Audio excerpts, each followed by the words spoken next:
Hey, everybody. Hi. Welcome to another episode of Bill Has Opinions, the drinking show with a Krampus problem.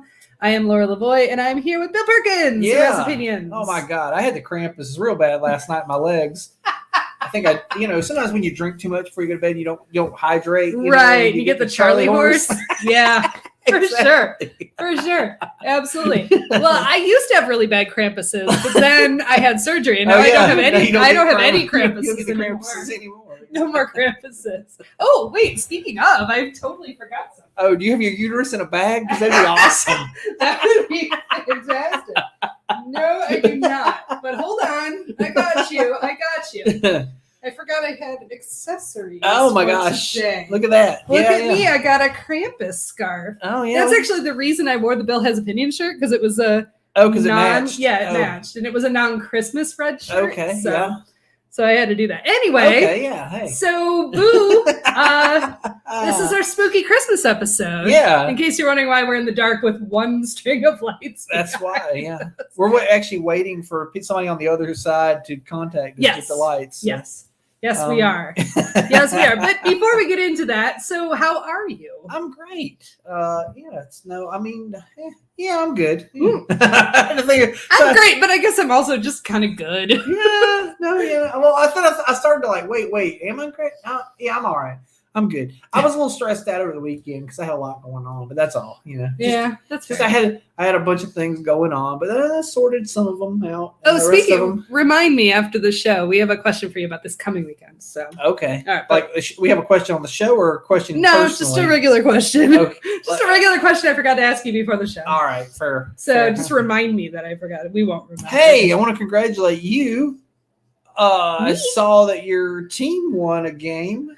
We did win a game. We're very excited about it. No, actually, not only did we win a game, we're actually 5-7. How about that? That's crazy. Which is pretty impressive. That's a really good season for Detroit Lions, for sure. And on Thanksgiving Day, we did lose the game, but against a really good team and by the skin of our teeth. Yeah. Like, we barely lost that game. Yeah. So, I'm okay with it.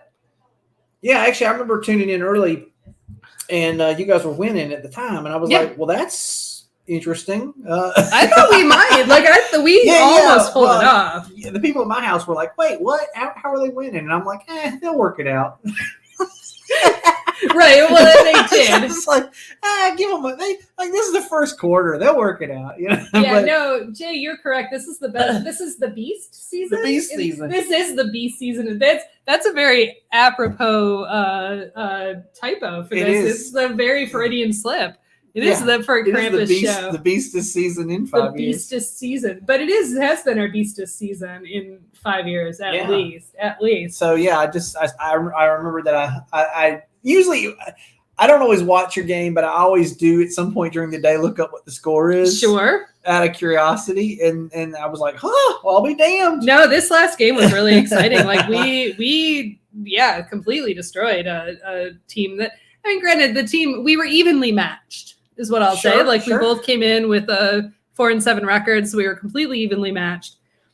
So it wasn't like we beat a better team or a worse team. We beat ourselves, which is that's really the best you could hope for in that instance, right? Yeah. It's like one of the many themes in literature. You got man against nature and man against God, and this is man against man, right? Absolutely. That is one of and he came out on top. Yeah, exactly. If I was making a literary allegory about this that is correct game. You are correct. Well, yes, thank you. All right. So okay, we are drinking. We've already been drinking. Obviously. Also, we had the best pimento cheese. Oh my God. Yeah, Bill brought some pimento cheese and Bill's lovely wife Emily is also here. So shout out to Emily, but they brought 7 pounds of pimento cheese with them. More pimento cheese than anybody needs. Way more pimento cheese. But it was delicious. It was really good. By the way, it's the caviar of the South.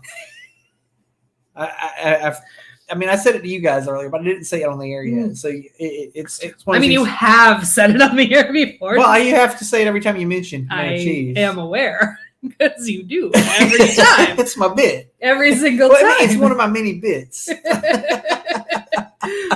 But yes, the pimento cheese was quite good, and I'm actually glad we ate it because otherwise we'd be even more loopy. Oh yeah, we would be so yeah. But we have here in my very spooky, there it is, my spooky Halloween glass because those are our tasters. So yeah.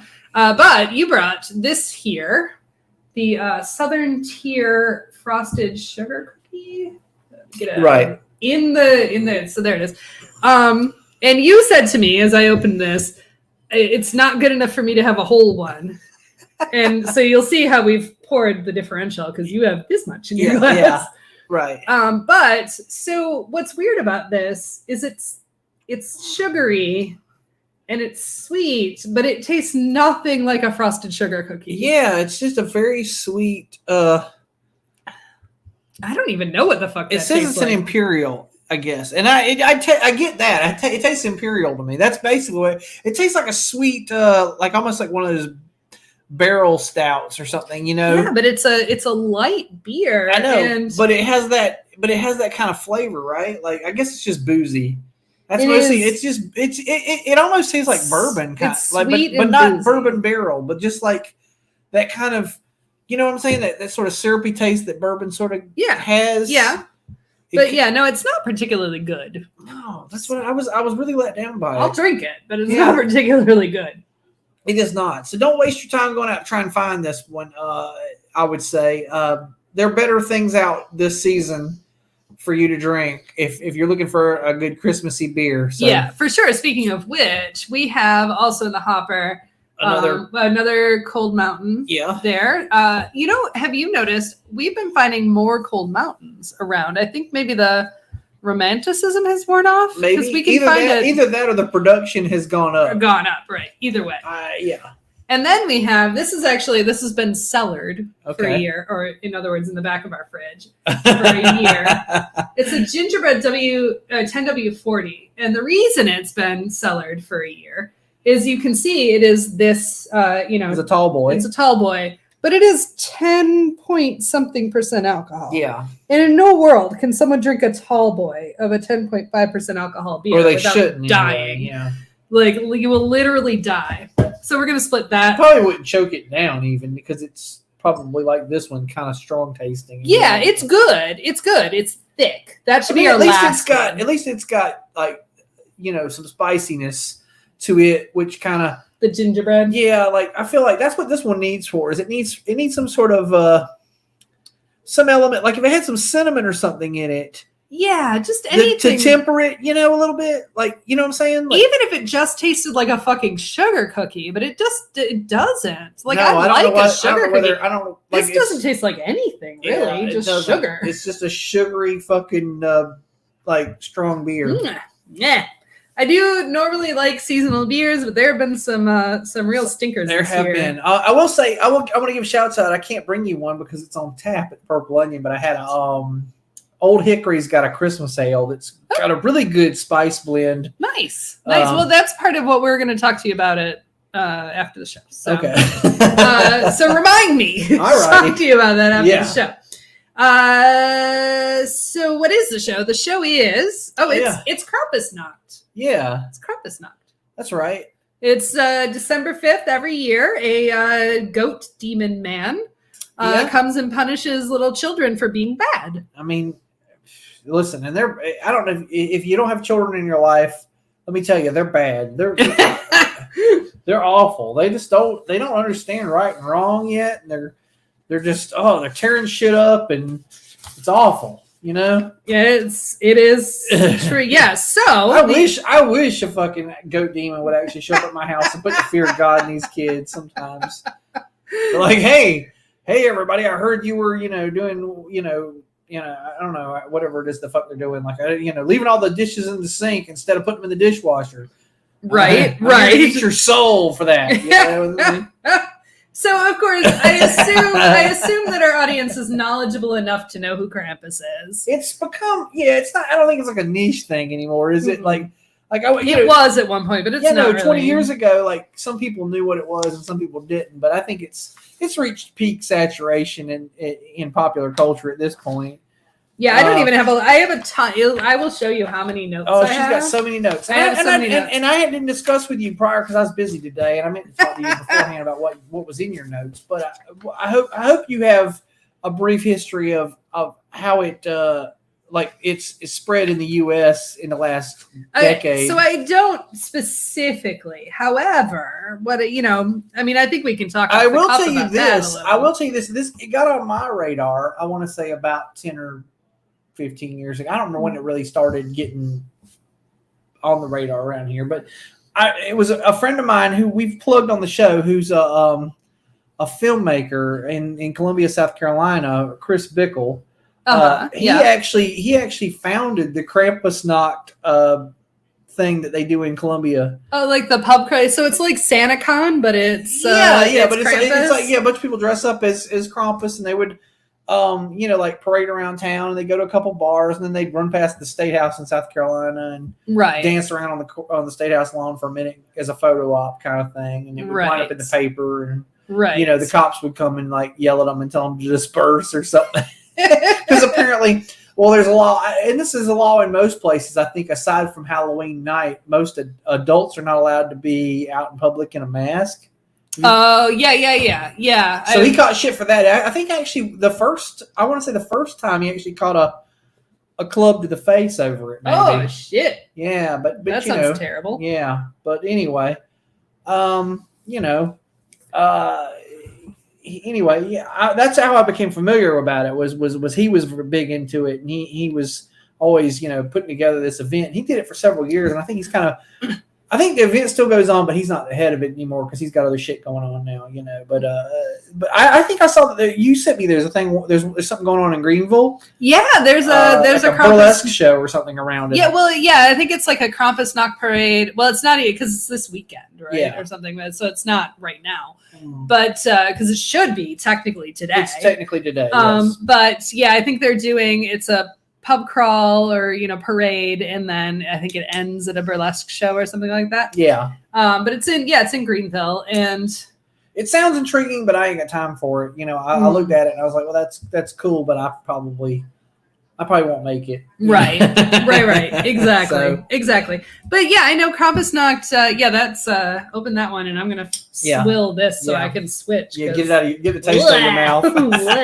Yeah, because I think the 10W40 has to be the last one because it's named for motor oil. So that's to tell you how thick one it is. assumes it is motor oil. But yeah, so Krampusnacht, it's a German. Well, it's essentially a German tradition. I also have some notes here that it's was common in Austria, Slovenia, Croatia, and northern Italy.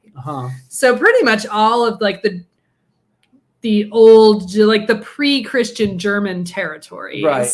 Anywhere that was previously German. Although even German, as we classify, Teutonic. Yes, Teutonic. Yes, exactly. Places because Germany, as it was one time, was Prussia, and that's too much world history to get into. Yeah. But yeah, so all of those territories. Good question. Are there Krampus themed beers? I guarantee you there are. I 100% Someone has them. Somebody's got some Krampus beer. I will do a cursory look real quick. But I guarantee you. I'm just going to go to Untapped and type the word Krampus. That's a good idea. And see what comes up. That's a very, very good idea. Thank you for asking that question. We're going to answer it in one moment. But yeah, so it became a really big thing in the U.S. a few years ago, and I think it was actually Southern Tier, who made the Frosted Sugar Cookie, has a beer called Krampus. I'm not surprised because they do a lot of themed beers. It is a Helles lager. Okay. There's a Krampus stout from Cervisium. I've never heard of that brewery. No idea. Cervisium. That makes sense. Krampusnacht by the Black Abbey Brewery, which is a Bock. There's a Krampus by Angry Chair Brewing, which is an imperial stout. I like that they're either dark beers or German beers. Right, yeah. There's a Belgian strong dark ale called Krampus from Barificio del Dugato. Oh, something the cat. Yeah. Do you have enough, or do you wait? You probably don't have enough. Okay, you can give me another splash if you want. Splash. I was looking to see if there was another brewery I recognized. Noble Ale Works has a Krampus. I will say that this year's Cold Mountain has been my favorite Cold Mountain for years. Oh yeah, it's really good. And there's a Krampus Christmas Ale from New Level Brewing, which is also an Imperial Stout. Okay, all right. So anyway, there's a handful. That wasn't all of them that I named. I was just looking for a brewery I'd heard of. In the meantime, Jay has pointed out that they Southern Tier absolutely did. So by the way, I assume it's got to be better than the frosted sugar cookie. I would imagine anything. And I've had some other Southern Tier beers that I've been very happy with. Like I like their creme brulee, another sweet beer that's actually better than this one. They have a Christmas IPA that's one of my favorite got some winter better beers. This is not their best effort. It's not good. It's not good, folks. So all right, we're gonna do more. We've got okay. Let's do this. Let's go back over here and let's talk about some other shit. So we have way more than we can cover in this episode. I've got a little slideshow that we can share. So we might as well get into that. All right. But let's start. We were talking about who we wanted to say hi to this week. I think we actually did just talk about Dan last week or so. But we want to throw it out again because this movie, Chasing the Ghost, is available on Tubi. So you can watch that. We watched it over the weekend. Dan did a great job. And then coming up, look, Saturnalia on Prime. And that's also seasonally relevant. That's true. I think it's already available, so I think you can watch that. All right. I know in this graphic it says upcoming, but that's not true. Okay. Yeah, because this graphic was made a month or two ago.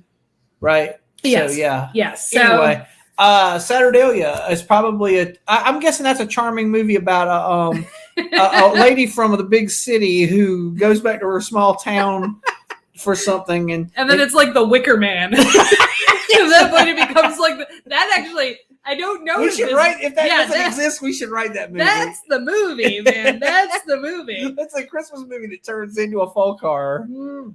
I don't hate the idea. I actually think that idea is fantastic. Absolutely. It should be a fucking thing. We're gonna make that. Wait, isn't your son in school for film? Well, not yet, but that's what he wants to do. This could be his magnum opus. I know. I'll tell him about it. Listen, I'm gonna look into it and I'll talk to him about it. Because this is way off topic, but this is like that trope is so fantastic. Like the career woman who doesn't know the meaning of Christmas. She ends up in a small town where a hot guy in a sweater is going to teach her, and then all of a sudden, folk horror. Yeah, like Midsummer. The true meaning of Krampusnacht. Yes, I'm in. I am 100%. She goes back to her small town in Salzburg, outside of Salzburg, rather. Exactly. And learns the true meaning of Krampusnacht. True meaning of Krampusnacht, where she is eviscerated. So speaking of, let's get into this because we will get to that. Yeah. So I have, as in episodes past, I have made a small slideshow. Okay, do it. So this is a little like, I don't know. We're just going to randomly talk about things about Krampus and show you some pictures. So I have a handful of pictures. Most of them, like we've already talked about, frankly. Yeah. Like, so one of my favorite parts about Krampusnacht and in the U.S. specifically is that it's become like a greeting card event. Oh, sure, yeah. People like to make these greeting cards, and I have several. Oh, the number 4. I actually bought these a couple years ago. These ones. Yeah, exactly. I have definitely that first one, that Gruus von Krampus one. I purchased that from somebody, and then I don't think I ever sent them out because that's what I do with greeting cards. I purchase them and then forget to send them out. But sure. This is actually literally just a stock photo, but I was so enamored with it. Yeah. I'm like some dude and his fucking pug dressed up as Krampus and took photos. Like, that's the spirit of Krampusnacht. That really is. Right there. Right? Yeah. He's like that, because that pug is very bad boy. Yeah, and the pug seems nonplussed by the whole thing. Like, my dogs would be going apeshit if they saw that thing. Exactly. But I absolutely loved it. Yes, old-timey Krampus. The best part is most of it isn't old-timey. Oh, it just looks old-timey? Well, yeah, people are making them now. Yeah, they make it look Victorian. To do that, right? Okay. Oh, here's a Krampus. I said this to you early last week or whatever. So Krampus, he punishes little kids for being bad. Right. Or he punishes women. There's actually some like subset of Krampus where he's like luring luring. He's trying to seduce ladies. Yeah, he's kind of an incubus sort of thing. Yeah. But then my favorite part is Lady Krampus. I like Lady Krampus. So you sent me this earlier this week, and it's like, check this out, and I'm like, yeah, don't threaten me with a good time. I'd actually seen this posted on Facebook before, and somebody posted. I think there's actually sometimes people like click underneath the thing, they'll comment, and it'll actually be the name of a group you can join. Right? Yeah, exactly. And the group is called "Hey, That's My Kink." Exactly. So before we click away from this photo, though, so she's this man on the stairs she's towering over, right? Yeah. But in her basket is an even tinier man. Yes. But my favorite part, and I don't know if you can see it, is he's doing one of these things. And you were asking, is he praying? Is he praying or clapping? And I said no, he's rubbing his hands together in anticipation. Like, yay! He's like, oh goody. Oh, the big lady's going to punish me.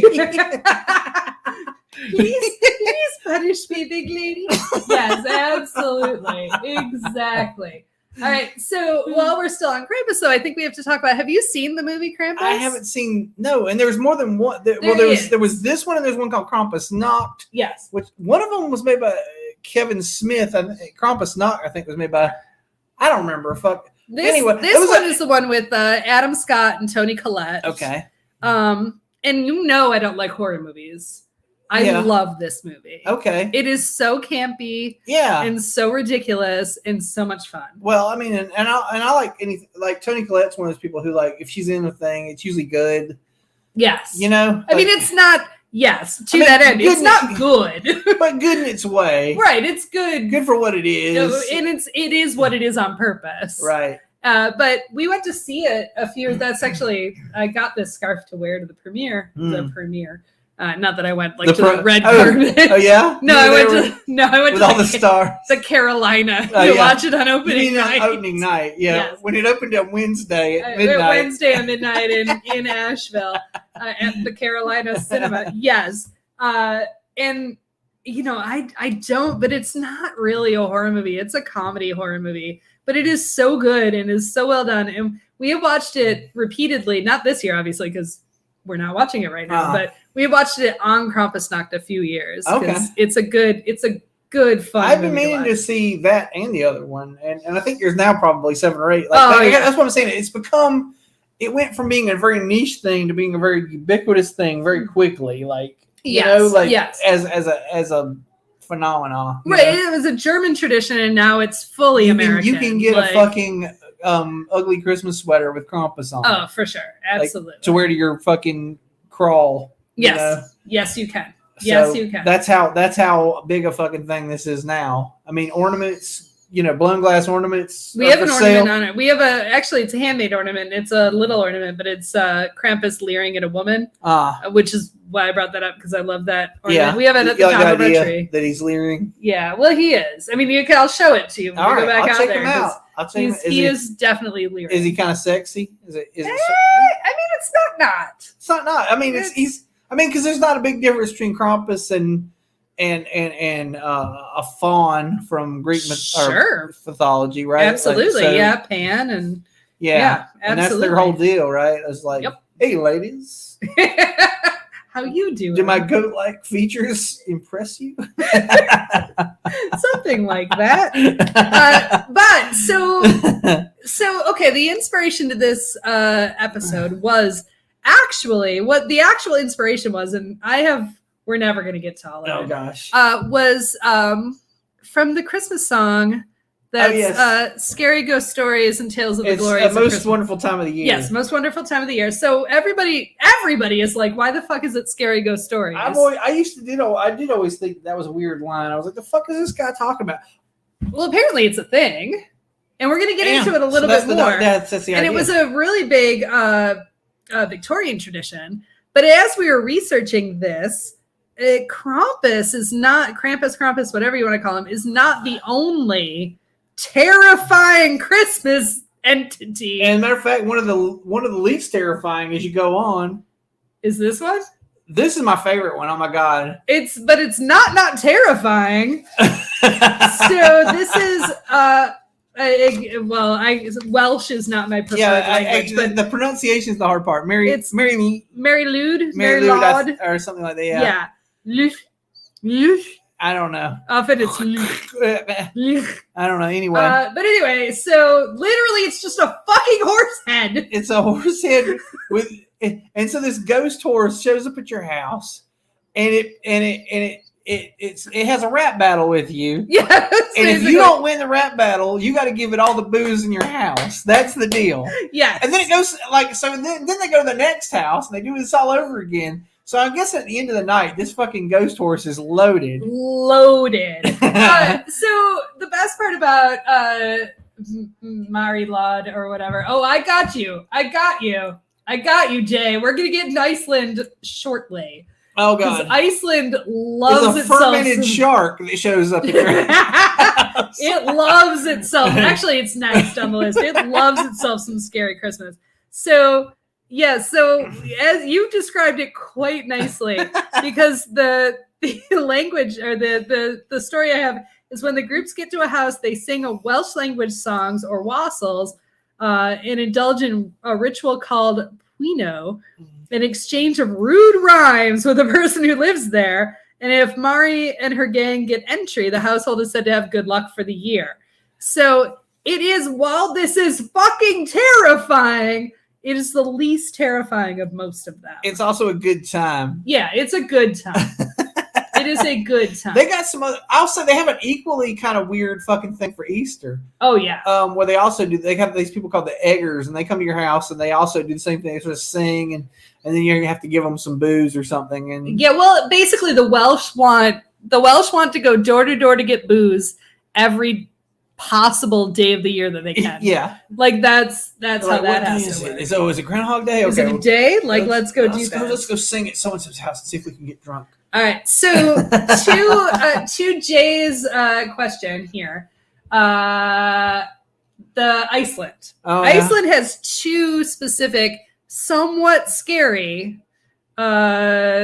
legends. Okay. Right. These are the Yule lads. So there's no Santa in Iceland. Okay. Which is fine. I mean, that's clearly like, I wouldn't assume that there's Santa everywhere. Right. So the Yule lads, they are merry but mischievous fellows that take turns visiting kids on the 13 nights leading up to Christmas. And on each of those nights, children place one of their shoes on the windowsill. Mm-hmm. And for good boys and girls, the Yule lads will leave candy. If not, the Yule lads are not subtle in expressing their disapproval, and they fill the shoe with rotting potatoes. Jesus.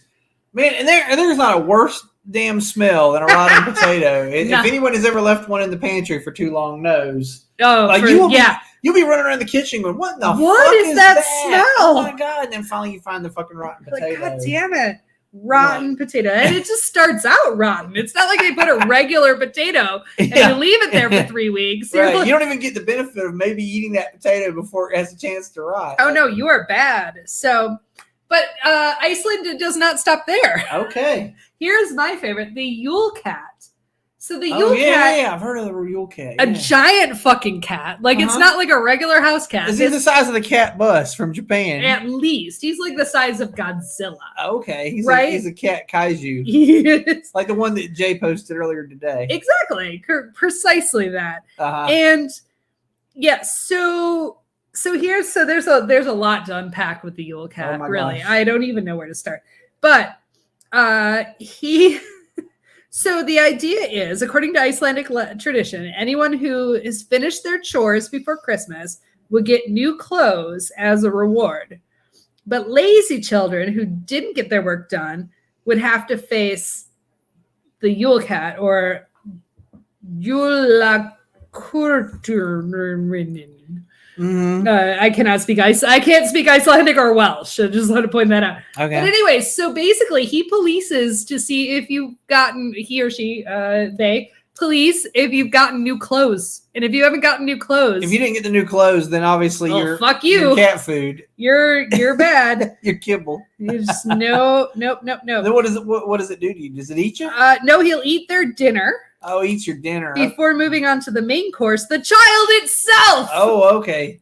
So first he eats your lasagna. Nobody can see me. No, The child himself. All right. He eats your lasagna. Yes. And then he eats you. I'm sorry. This is Iceland. He eats your fermented shark. And then he eats you.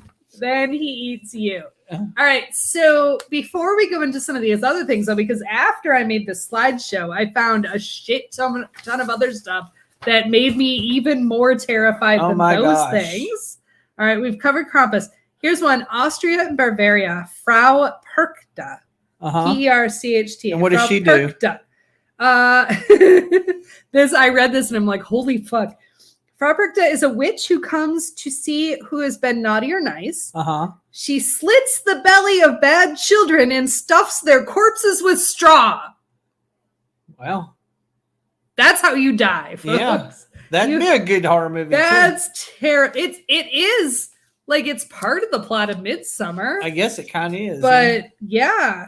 I mean, it's just, like, yeah. It says here in this article, it's sort of like Santa bringing coal, but with disembowelment instead. Yes.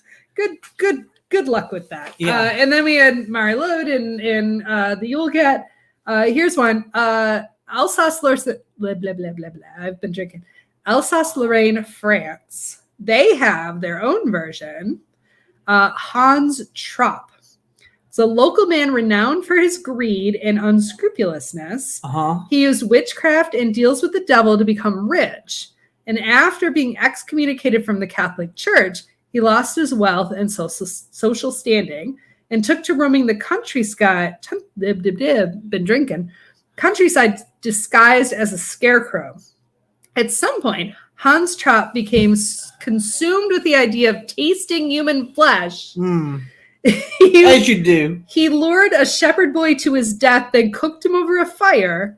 And before Hans Trapp could take his first bite, however, God, finally feeling that things have gone too far, struck him with lightning. Wait, he waited until after it was fully cooked. Yeah. God. Like we talk about Sixth Sense of Humor. It's like, that's God. Oh, yeah. Well, according to Toriyama, sometimes he just don't come through. Yeah. Oh, yeah. Grilla, absolutely. So, Grilla, she is in conjunction to the Yule Cat. Oh, is this the lady who owns the Yule Cat? Yeah, basically. So she boils them. She's the crazy old giant cat lady. Yeah, but God did not smote her. Right. So Hans Trapp died, but he returns sometimes on Christmas to go from door to door looking for young, tasty children. Hans Trapp seems like they took like 7 myths and blended them together. He's like the wandering Jew and the hold on, and also Faust, and also some other shit. Like they took like 7 stories and stirred them up. Well, France, Alsace-Lorraine, France. That's what what they do there. So in Greece, Bulgaria, Serbia, and Turkey is the Kali Kanzari. Turn my page here. He is, they are goblins who spend most of the year underground trying to bring about the apocalypse. Oh, okay. Well, that's joyful. Good for them.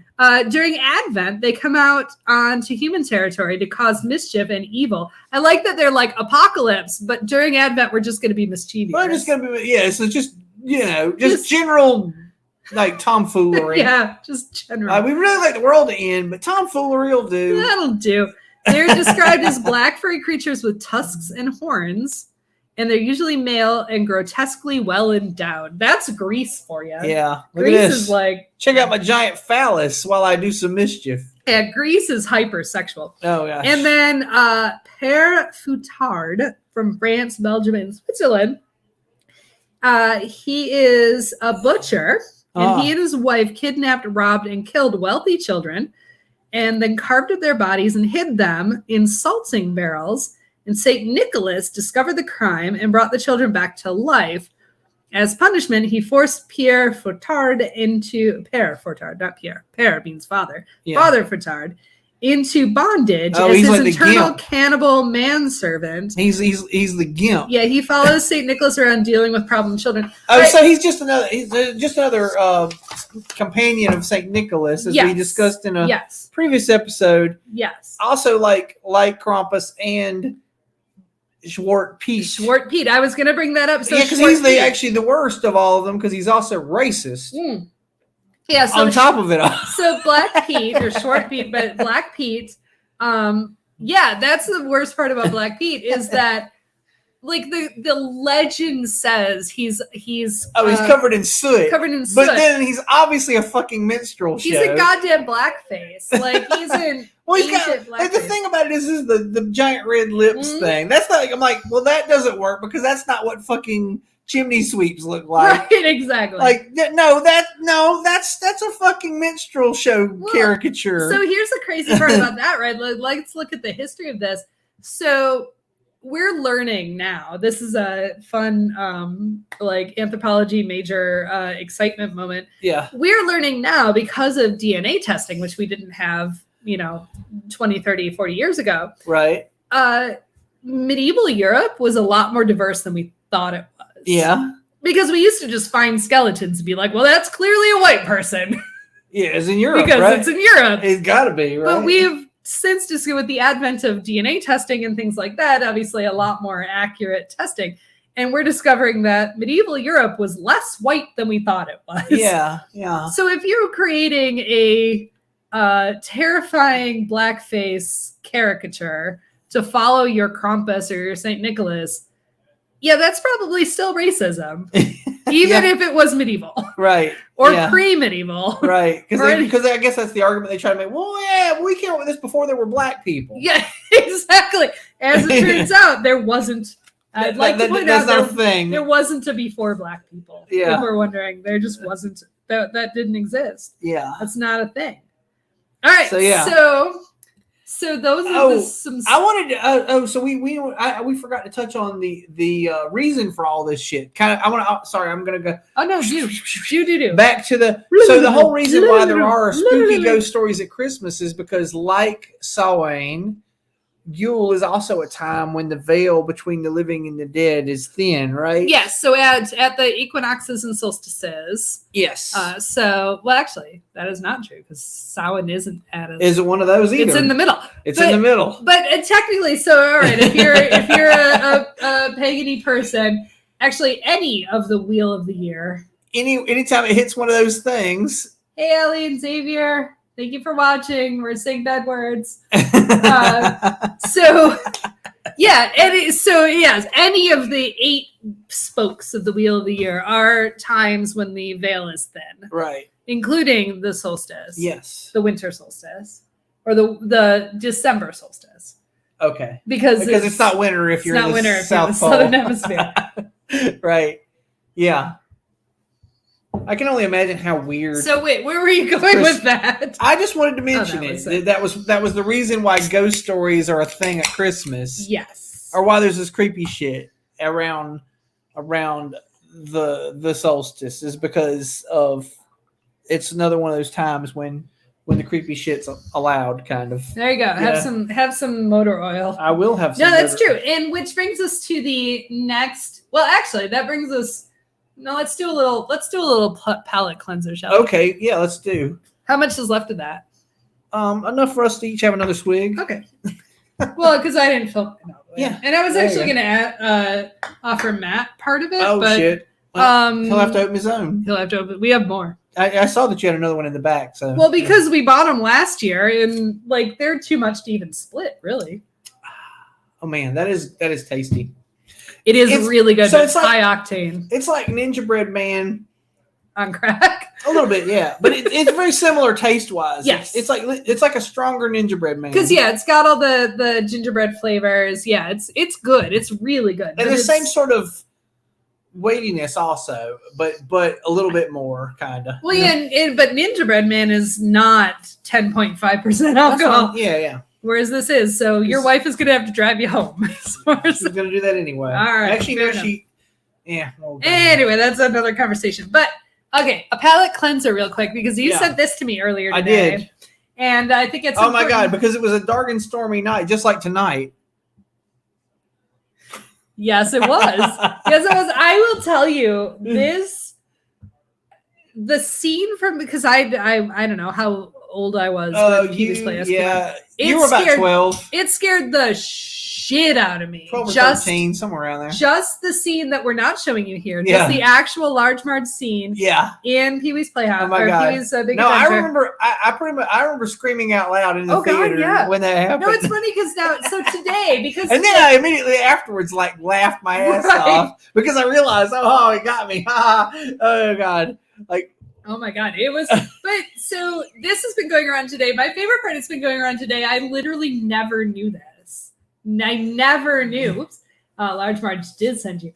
I did not know that Large Marge's birthday was the 5th. Literally, this is the first year people have been posting enough. They usually post on her death date, I think. They post this picture also. Which, frankly, it's January, right? So basically, Large Marge is the 12 Days of Christmas. She kind of is, isn't she? Yeah, I mean, it's Krampusnacht. It's the entire Christmas season is Large Marge season. Yeah. But I tell you, so everybody's been posting this today. And then with it, a lot of people are posting the GIF of the scene where the bug eyes. So I keep clicking on it and I'm like, why was I scared of that?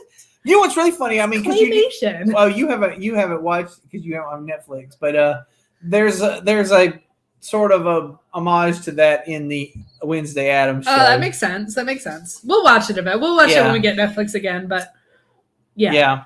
I mean, it's mostly just because Tim Burton is kind of a one-trick pony, and he uses the same imagery a lot. Which is funny because when you think about it, when you just said I was about 12 when that movie came out, I'm 47 years old. Tim Burton, dear Tim Burton, make something else. Come up with a new shtick. Just a new shtick, some sort of new shtick. All right, so to that end, this is where. Wait, let me find those notes because I have too many notes. Here they are. So the scary ghost stories and tales of the glory, right? Yeah. So where that comes from, it's an early. I mean, much like all of these have illustrated, scariness and Christmas have gone together for a long time. But Victorian England took it to a new level. Yeah, and the Victorians were really into scary ghost stories. This is just a rando image of Victorian England and scary ghost stories. But what I found when I searched was so the one we all know, of course, right, is A Christmas Carol, right? So, and most of us consider A Christmas Carol like the quintessential Christmas story. We do, yeah. And I actually just saw a friend of mine today said he likes to try to watch as many versions of A Christmas Carol as he can during the Christmas season. Huh. Crazy. So he started with one that I wasn't aware of, and I'm like, well, I might check that out. And I don't remember what it is now because I'm drunk. Was it the new one? Did you tell me you watched the new one? The new one, Spirited. Yeah, watch that. Spirited is fun. No, it was another one. It was like a 4-part series that came out on like FX or something a year or two ago. That sounds tedious. Right. And as you know, we've had this conversation on the show. Last year we challenged ourselves because you had a favorite version. Yeah. And I have a favorite version. Right. And we each watched each other's version. Yeah. And and not like I hadn't seen that one. I just hadn't seen it since the 80s. Right. So Scrooged versus Muppet Christmas Carol. And I think we both came out of it like, yes, those are good. Those are both good. Which is why I say so Spirited is worth watching because it is basically Scrooged for 2022. Yeah. And it's a very 2022 movie. Okay. Like that is so when you watch it 20 years from now. When we watch it 20 years from now, we're going to be like, very dated. Yeah. But it was fun. It was super fun. I really enjoyed it. And you should definitely watch it. All right. But on the other hand, there are timeless classics like, Muppet Christmas Carol, I think is totally timeless. There's a couple other old, God damn it. There's the one I can't remember the actor who was in it. The one kind of BBC production version of it that's really popular during this time of year. Patrick Stewart? Well, there's the Patrick Stewart one. And then there's another guy it was about 10, 15 George years. C. Scott. Yes, that one. Yes. Okay. That's another one that's really popular. Also, Mickey's Christmas Carol. Mickey's Christmas Carol is a good one. That was my favorite as a kid. I liked that one when I was a kid too because you know what I liked about that one was that one had the scene with the door knocker, which a lot of them leave that out. I think I'd read a condensed version of it. Right. And that scene in reading it, that scene stood out in my mind. Yeah. So when I saw it in Mickey's, I was like, "Oh, that's awesome! They included that." And it's goofy and it's fun. Yeah, but I loved that version. But it also condensed A Christmas Carol into what in 45 in a half an hour, 45 minutes. Something Like it's real short. Yeah. Whereas a Muppet Christmas Carol takes you into a full movie version, but it does also include a lot of those aspects of it. Right. And what I love about Muppet Christmas Carol is you've got Gonzo and Rizzo as the narrators. So Gonzo basically plays Charles Dickens, and then Rizzo is just he's here for the snacks. Like he says it at the beginning. Yeah. So it's just fun. And I love it because of the I think the meme that was going around where it's like, hey, I forgot now who's the actor, Michael Caine. Michael Caine. Oh yeah. Like, sir, this is a Muppet movie, so feel free to have fun with it. And he's like, I shall play it as serious as a heart attack. And he does. That's actually one of the reasons it's so good. I think that's why it works, really, is because it's like him opposite a bunch of fucking puppets. But he's like deadpan the whole time. Like he's doing a fucking Shakespearean thing here. Absolutely. Absolutely. And it works. It fucking works. No, I agree. I think it's one of the best. I personally think it's the very best adaptation of A Christmas Carol. I have to kind of admit, like, after seeing it all, I was like, you know what? I got to give it to you. Yeah, that was worth the watch. It's pretty true to the story. Mm-hmm. And the one thing they changed is the ending, because instead of being at his nephew's house, he's at Bob Cratchit's house. Sure, yeah. But it makes, it gives you, because it's also a musical, so it gives you that sort of like, grand finale number. Yeah. Because his nephew everybody's in it.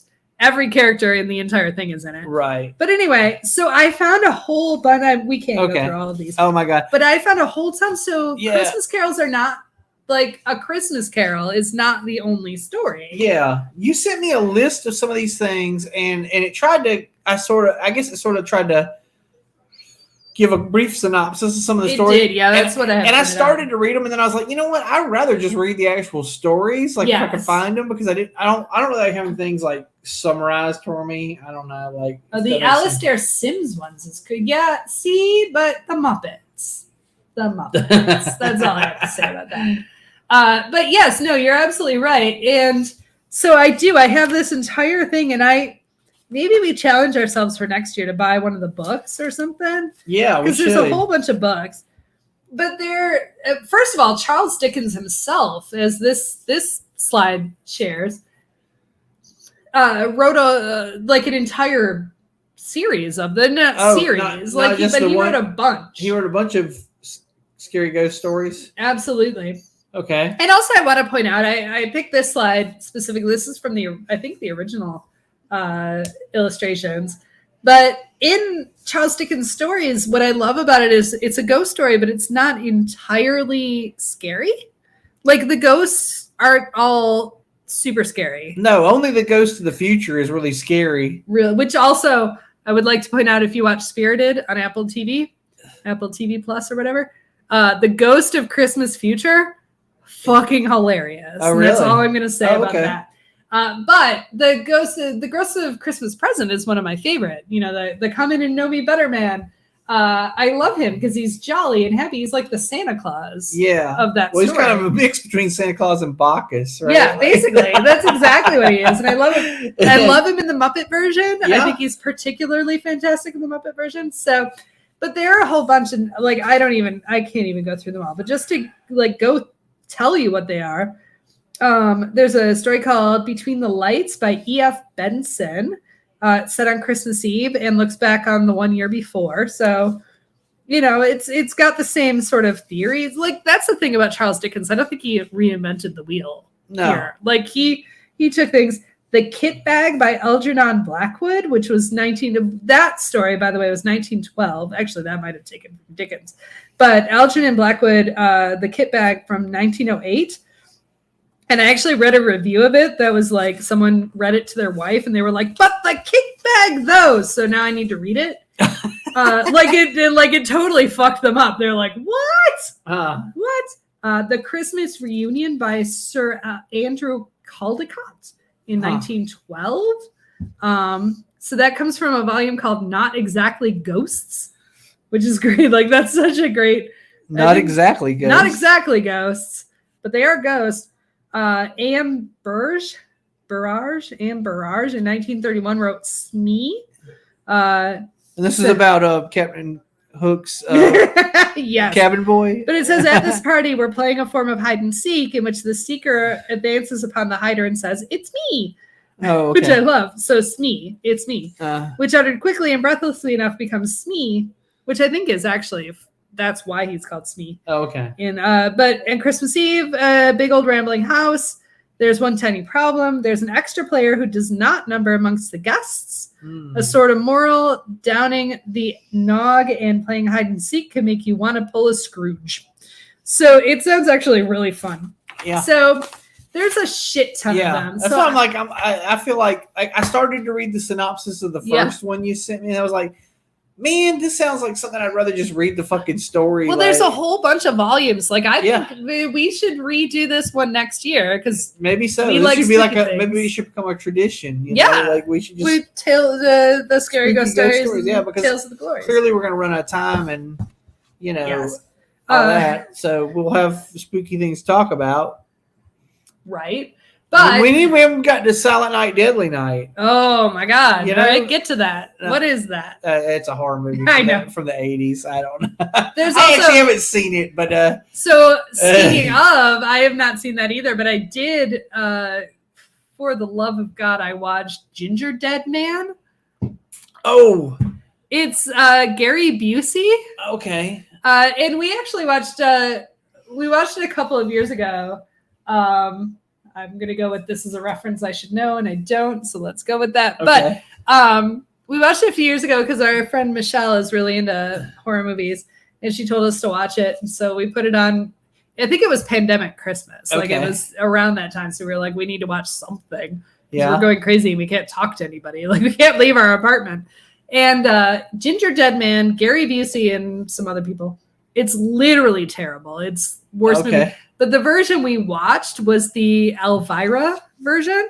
So, every once in a while she popped up in the movie to give a commentary. Oh, okay. And that made it totally tolerable. Yeah, well, that's one of my favorite things actually about horror hosts is that they can make a dreadful movie interesting. This is one of the things I used to watch Monster Vision on TV TNT with Joe Bob Briggs, and he would show the most god awful fucking movies. But I did he would pop up, every commercial break prior to the commercial, and he would take a little factoid, or sometimes he would just goof on it for a second, and it sort of fucking made the movie bearable. Sure, it's sort of the same way that the riff tracks or the.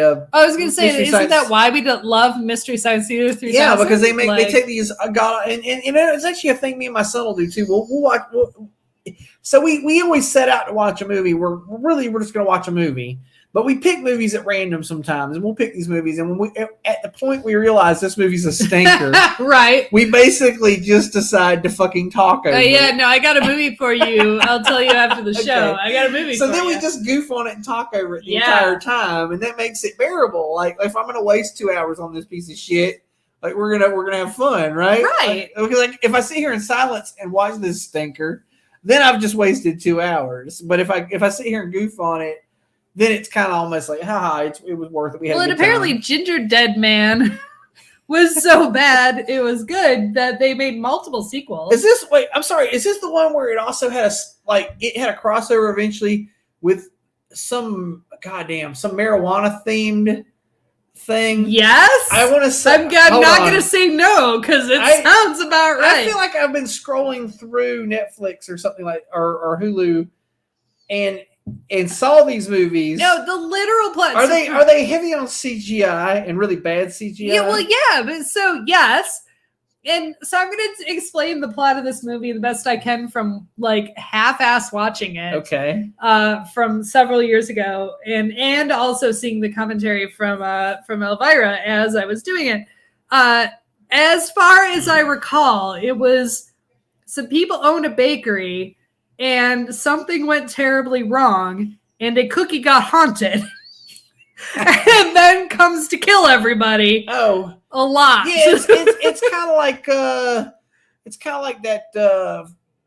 like the plot of Chocolat or something, or whatever, one of those Right. South American supernatural Sure. type things where like the person Chocolat was French, but what was the one that was from South America? I don't know. It was about chocolate and Water for Chocolate maybe, and so there's a scene where the woman's making a cake and she's crying over the cake. And somebody says to her, "You can't be sad over the cake because when people eat the cake, it'll make them sad." Yes. Yeah, that okay. So the whatever they call that shit, that most South American literature is like this sort of like supernatural shit. Like, you know what I mean? Like it blends the spirit world with the Anyhow, that kind of thing. It's like that. Like, so somebody was like, but it was that they haunted the fucking cookie with Gary Busey. But there was also, if I recall correctly, the reason the cookie was haunted was because Gary Busey was a real person. Versus Evil Bong. That's the one I was trying to think. All right. Yes. Ginger Dead Man versus Evil Bong. Yes, you are correct. And I knew that. Yes. Yes. So the plot of the original, I mean, I feel like it's a spoiler, but it's also not, because if you watch this movie, that's your fault. They sound dumb as dirt. I mean, like he was a guy who died, if I think in some sort of tragic accident, and then had to live his life in the body of a gingerbread man. But in this case, so, oh my God. Did you copy and paste this, Jay, or is this from your mind? Because if not, this is fantastic. Like, this is the best movie review I've ever read. There's the Ginger Dead Man series, and there's the Evil Bong series, and this is the crossover between those two series. Yes, which both seem equally stupid. But this is even like, this must be like the pentultimate of of stupidness. All right, Jay, I know you are a very good writer, but like, oh yes, now you do exactly. But I want to go back to this. Like, this is the most beautiful, because this makes it sound so serious. Like, you read this and you're like, yeah, motherfucker. Yeah. Well, yeah, an evil cookie versus an evil bong. I mean, who wouldn't be down with that? Yes, that is 100% correct. So I did watch the original Evil Dead Man, Ginger Dead Man. I would encourage you, A, not to watch it, and B, to watch it. Okay. Depending on your point of view. Probably have a drink. Yeah, definitely have a lot of drink. Oh, it wasn't even, no, that's right. It wasn't even COVID Christmas, but there was the first Christmas we were back in Atlanta when Matt was in school. I got the flu really bad. You remember I got the flu really bad that year because we also came up a year. And I was really sick for like the better part of a month. And it was the beginning, like I was sick and we couldn't go anywhere and we couldn't do anything. So we watched this movie and it did not help. Like, I feel worse now that I watched this movie than if I did not. All right. So we have run out of time. We're going to go. We have Bill has a crock pot waiting for us. Yeah. I'm excited to see what's in the crock pot. You don't even know. Oh, nice. You told me there were potatoes. That's all I know. I know there were potatoes. It's a recipe we call chicken a la juice. And if I explain, chicken a la juice, you did talk about that. If I explain why, it won't make any more sense. Well, so it doesn't matter. That'll just have to be a mystery that if anyone cares, they can ask, and you can like talk about it in the comments. Maybe. I can provide the recipe. Yeah, please ask. You can provide both the recipe and the back. You can write it like it's a fucking New Yorker recipe. Right. The whole story. Like, I first became aware of this. You know why they do this? Is a sidetrack, but you know why they do that, right? Because they have a word limit that they have to. No, because recipes in general can't be copyrighted. Oh, so if you write, but if you write a story you with write some copy around it can be copyrighted. So so that's why people do it. Okay. I just thought it was fucking to be annoying. I mean, it is in one way, but it also is not in another way. But that's why. Yeah. Yes, that's exactly right. Yeah, Jay was here that year because we came up to Asheville for that. Oh, right. For New Year's, because we went to the Purple Onion for New Year's that year. And I lost my voice entirely. I had a notebook and a pen because I could not. I couldn't speak. I physically could not speak. Oh my God, that seems like a lifetime ago. I know, right? But that was like 2018. So anyway, things that are extra. Oh, you were going to talk about some douchebag you found on a business card. Oh God, that thing. Yeah. I had this. I don't remember. I couldn't remember where I picked this up at, but I was somewhere local in my small town. So sorry, dude. We're gonna expose you. Yeah, but you've already exposed yourself. he did. Okay, we'll get to that. So I picked up this business card. But by the way, it's even a shitty business card. It's like this isn't even good, proper card stock. Feel it. Oh shit! This is just like something. It's like something you would print on print. They did. It's you can tell it's been cut. You did it in print shop on the.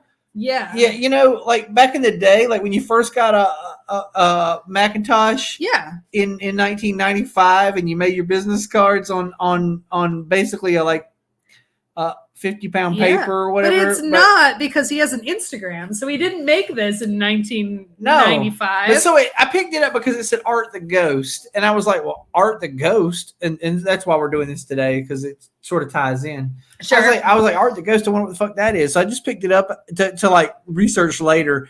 And I guess it was in my coat pocket, and I took my coat off earlier, and it fell out on the floor. Matt saw it, and he's like, what's this? And I was like, oh, yeah, I meant to figure out what that was. I don't know. So then I went to this guy's Instagram. By the way, don't. So we're not going to give you the Instagram. But I went to his Instagram, and it's a bunch of video. Well, it's two things. He's got some art, I guess. You call it art. It looks like he fed prompts into an AI and said, hey, make an art out of this. Yeah, it really does. That's what it looks like. And then between the arts, he's also got videos of himself playing guitar while fucking nude. Completely. Like, I will tell you, before the show, we actually watched several of the videos to determine if he was fully nude or not. He always starts off standing up, and he, you don't see his wang, but you do get to see enough of his groin area. Yeah, you're like he's clearly fucking naked. You know, and then he picks the guitar up and puts it in front of himself. That's not okay. And our favorite part about it was on one of his Instagram posts, he posted what happens if someone sends you unsolicited dick pics? Yeah, and I'm like, dude, you're that guy. You are the unsolicited dick pic. I didn't ask for this. You put a business card out there to tell me to go to your Instagram, and now I've seen your fucking naked ass playing guitar. And we didn't even listen to the music. We don't care. No, I didn't have the sound on because I don't give a shit anymore. I'm over it. So anyway. I guess that's extra. I don't know. I think that's the definition of extra. Yeah. That is the definition of extra. All right. We're going to go eat. Bill has what are we going to go eat? Yeah, Bill has a crock pot.